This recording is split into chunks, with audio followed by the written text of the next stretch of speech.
Professor, these are the biomedical journals of Dr. J. Hey, Dr. J. Hi, Just. Bachelor's, MSc, PhD.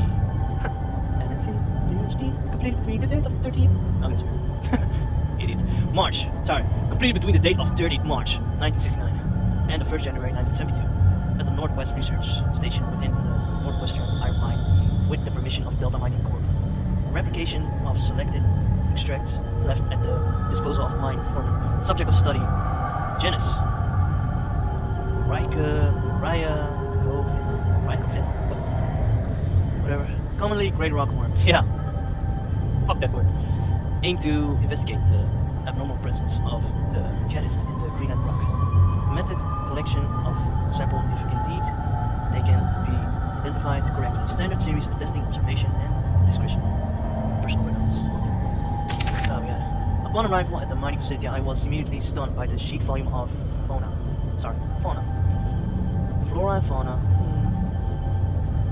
that finds a way of life down here. Despite the conditions of general, one would assume that species whose natural habitat is past a certain depth will find the intrusion of human activity too great a threat to remain in place. However, almost the exact opposition seems to be the case in this instance. It is curious that certain areas of the mine appear to be entirely without life of any kind, and yet other deeper areas are teeming, and were the situation permitting, I would embrace the opportunity to commit further time to the study of these organisms. However, the purpose of my stay here shall continue to be the genus Rycophilia. Me, finding some writing paper. Look at me, just using up the pages to scroll down whatever comes into my head. Haha, what is this stuff anyway? Some kind of research paper? No matter. It's paper all the same. I can finally record what's been happening down here for, I suppose, about a year now. It must be near the end of 2001. By now, I wonder when Christmas was. No matter. Too tired to write now. We'll rest a little first. Professor, sample collecting. The collection process has been easier than I anticipated. The setup of the artificial environment for the rockworm went without a hitch.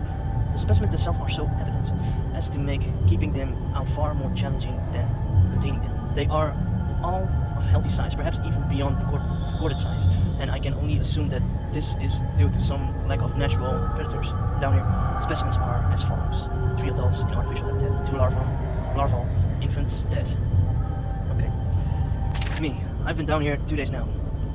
Was meaning to record events every day, but was too busy securing the area. I've used some supplies from the old mining system to warm myself in here. It seems as safe a place as any, so those things would at least stay put for a little while. To that end, seems I have had a pretty lucky stumbling here. All this old research is about something similar to what been hunting me ever since I escaped the shelter 4 days ago. Don't get me wrong, after what they did to me back there, I'd rather be facing anything else. And after almost a year of fighting for our lives, we didn't really stand a chance anyway. I don't know how many are left inside, but this is good. These notes might have some way to fight these things. Okay. The rockworms that follow me here, I don't know how they knew I was coming or how they managed to follow me in the dark, but maybe I can work that out now. I found some old newspaper clippings. I guess they are referring to this mine. I had no idea no idea it was so old, so big, and big. I can see now why they built that facility here in the first place. A lot of history buried down here. It worries me, though. I've been resting all our hopes of rescue on one of the scientists who escaped right near the start of it all. He got out almost as the chaos began, so we figured he might have made it out and brought help. But maybe me and him are due the same fate. I must record what's been going on. Give the world the answer it needs so it doesn't fall prey to what's been released down here. But first I need to worry about myself, find a way out of here, and work out how to kill these worm things. Professor, observations. The creatures are indeed larger than has previously been recorded. The juveniles seem to still be growing far beyond their natural limits. Although the adults have now expired, I was watched the interest to see what the lifespan of this particular subspecies. The worms appear to have 3 senses. As would be validated by previous research: taste, smell, and an extremely sensitive sense of touch, which allows them to detect vibrations on the rock. in the same way that the human eye senses beam of light and processes them into spatial images. Their natural prey is insects smaller than themselves, and heaven help those insects because the worm is a vicious and efficient killer. Jesus Christ. Me.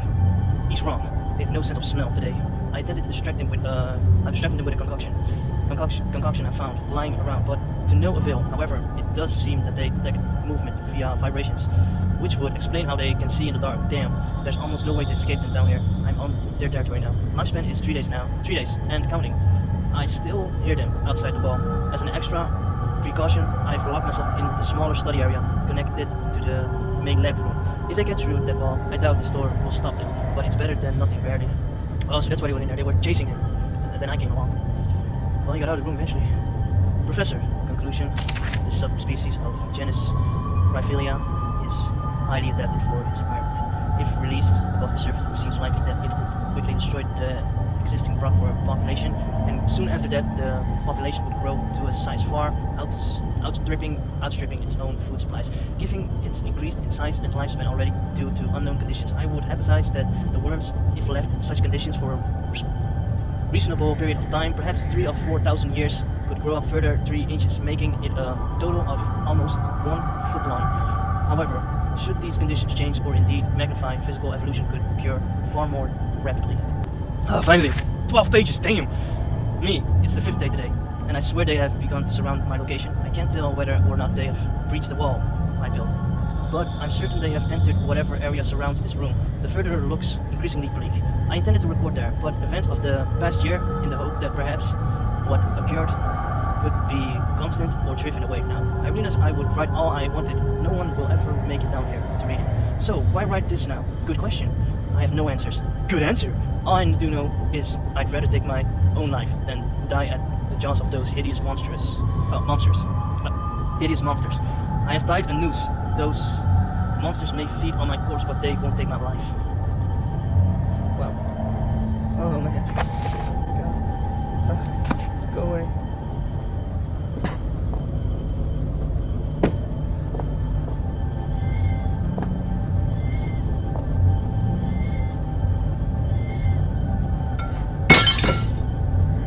I must destroy it all. It's an artificial habit that those things look long dead. I think I know how they felt not being able to get out.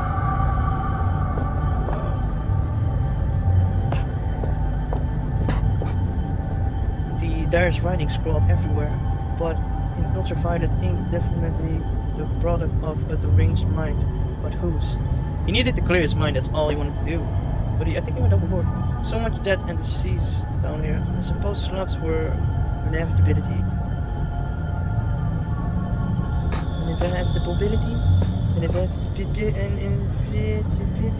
Just kidding. Inevitability. From the debris, I'd say something huge broke into the room not too long ago. There's blood and slime everywhere. That's not slime, bro. That's rat's juice. God damn it. Alright, so I'm done here. I'm gonna save. And I'm gonna come back in a bit. Alright. See you.